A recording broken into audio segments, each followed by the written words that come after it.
नमस्कार मित्रांनो, N K techno चॅनलमध्ये आपलं स्वागत आहे. तर मित्रांनो, शेतीला लागणारी पहिली अवजार म्हणजे आता खरं तर शेतामध्ये लागणारी अवजार म्हणजे हे पॉवर विडर आणि पॉवर टिलर.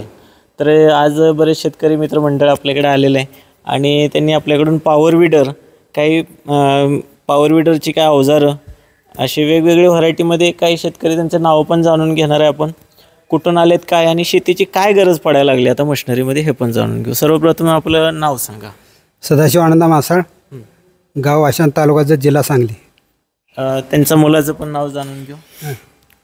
रामेश्वर सदाशिव मासाळ, गाव आशांत, तालुका जिल्हा सांगली. आपण हे 55,000चं किट घेतलंय. हां. आपले नाव सांगा. अजित राजेंद्र भंडारे, मुक्काम पोस्ट अंकुली, तालुका मोहोळ, जिल्हा सोलापूर. इथले सोलापूरचेच आहेत. राजेंद्र अर्जुन भंडारे, मुक्काम पोस्ट अंकुली, तालुका मोहोळ, जिल्हा सोलापूर. दत्ता इंगळे अंकोली, विजय भंडारे अंकोली. तर हे सर्व अंकोलीची मंडळी आहे आणि ही जतची मंडळी आहे. तर यांनी सर्व अगोदर आपले व्हिडिओ पाहिले, त्यांचे रिव्ह्यू पाहिले असतील आणि काही धोरणं घेऊन आपल्याकडे आले असतील की शेतीमध्ये आपल्याला पॉवर विडर न्यायचं आहे आणि तिथे चालवायचं आहे. म्हणजे काय तुम्हाला वाटतं की ही नवीन मशिनरी निघली, मग ह्याचा एक वेगळा अनुभव काय वाटतो, कोण सांगेल तुमच्यापैकी? काय होत होतं, जर आता आम्हाला भाजीपाला करायचा झाला तर ट्रॅक्टरवाल्याला बोलवलं तर ती भाजी काढायला आली तरी तो येत नव्हता. आता काय झालं, हा विडर नेल्यानंतर आपल्या सवडीनुसार आपण भाजी टाकू शकतो आणि विकू शकतो. शेतकऱ्याचा तोच प्रॉब्लेम आहे की शेतकऱ्याला वेळेवर कोणत्या गोष्टी होऊ शकत नाहीत. त्यासाठी आम्ही हा विडर घेतलेला आहे. आता अशी अपेक्षा आहे की सगळ्या गोष्टी वेळेवर होऊ शकतील. तर दादांनी फार सोप्या भाषेत विश्लेषण केलं की शेतीमध्ये शेतकऱ्याला एकतर पहिल्याच खूप अडचणी आहेत आणि त्यामध्ये जर समजा शेतीत गवत वाढायला लागलं तर ते शेतकऱ्या कोणालाच वाईट वाटत नाही आणि त्यावेळेस जर वेळच्या वेळेला काम झालं तर ते बरं वाटतं, नाही तर नाही झालेलं बरं. मग ते नाही तर एक वेळ पीक नाही केलेलं परवडतं. कारण पीक जर तण जर पिकाच्या वर चाललं तर ते कोणालाही परवडण्यासारखं नाही. तर त्यासाठीच आपली शेतकरी मंडळी सर्व हे पॉवर विडर, पॉवर टिलर घेऊन जात असतात.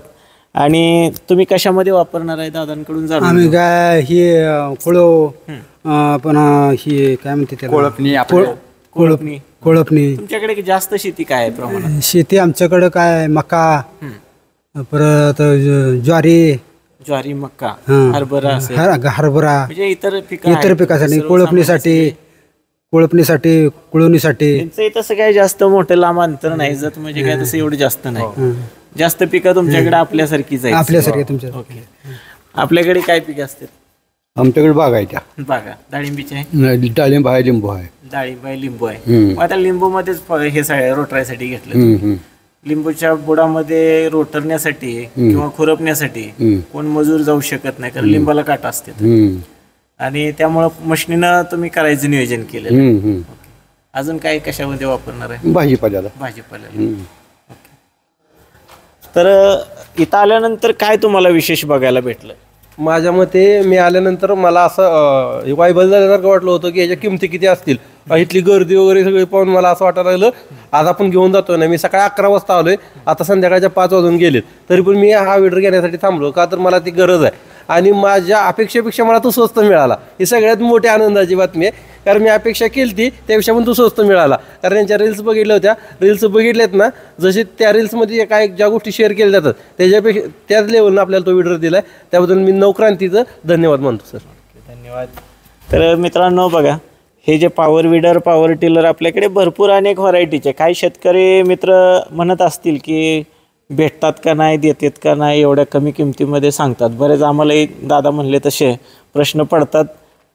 काही शेतकऱ्यांच्या कमेंट येतात की निका फक्त बोगस आहेत, फोन उचला. आता फोन उचलायचा एक विषय राहतो की तुम्ही इथं आल्यानंतर बघितलं फोन उचलू शकतो का म्हणून. नाही, काय होतं, एखादं बिलिंग चालू असेल, एखाद्याला जर माहिती शेअर करायला चालू असेल, त्यामध्ये जर एखाद्याने व्हिडिओ कॉल आला, साधा कॉल, व्हॉइस कॉल आला, तर पण त्या प्रत्येकाचा कॉल उचलू नाही शकणार. प्रत्येकाने काय करायला पाहिजे, अगोदर मेसेज टाकून परवानगी घ्यायला पाहिजे, नंतर कॉल करायला पाहिजे. जर माणसानं 99 गोष्टी चांगल्या केल्याने एक गोष्ट जर चुकीची केली तरी माणूस समोरच्याला दोषी ठरवतो. मग ही माणसाची काय आहे, आता चाललेली सर्वसाधारण सगळ्या माणसांची रीतच आहे.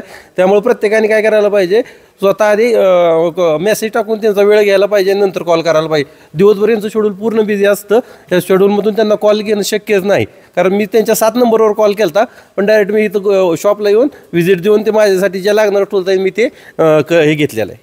दादानी सुद्धा आल्यानंतर भरपूर म्हणले तुमचा कॉल लागत नाही, परंतु त्यांनी आज दिवसभर थांबले त्यामुळे त्यांना पूर्ण अनुभव आला की कसं चालतं इथं, कशा पद्धतीनं चालतं. तर असो, तर नवक्रांती ॲग्रो पंढरपूरमध्ये 300-350 प्रकारचे आपल्याकडे शेती अवजारं, शेती साहित्य. नवक्रांती ॲग्रो ही नेहमी शेतकऱ्यांसाठी काहीतरी नवीनच घेऊन येण्याचा प्रयत्न करतं. आणि हे आज नाही तर आज पुन्हा एक 10-11 वर्ष झालं शेतकऱ्यांना अनुभव आहे त्याचा, की पहिलं काय जरी घ्यायचं नसलं तर शेतकरी बरेच असे आहेत की नवक्रांती ॲग्रोला चला एकदा भेट देऊन येऊया, काय नवीन आलं आहे बघूया. म्हणजे हे नवीन असतं, त्यामुळे नवक्रांती ॲग्रो आपण शॉपचं पण नाव सुचवलेलं आहे आणि त्याच पद्धतीनं आपण पुढं कार्यरत चालतो. तर मित्रांनो, तुम्हालाही जर घ्यायच्या असतील वस्तू नवक्रांती ॲग्रो पंढरपूरला व्हिजिट देऊ शकता. आणि अशा पॉवर टिलर, पॉवर विडर ज्या शेतकऱ्यांना सबसिडीमध्ये लागलं आहे त्यांनी पण आपला लाभ घेऊ शकता. त्याच्याविषयी माहिती पाहिजे असेल तर येऊन भेटू शकता. धन्यवाद.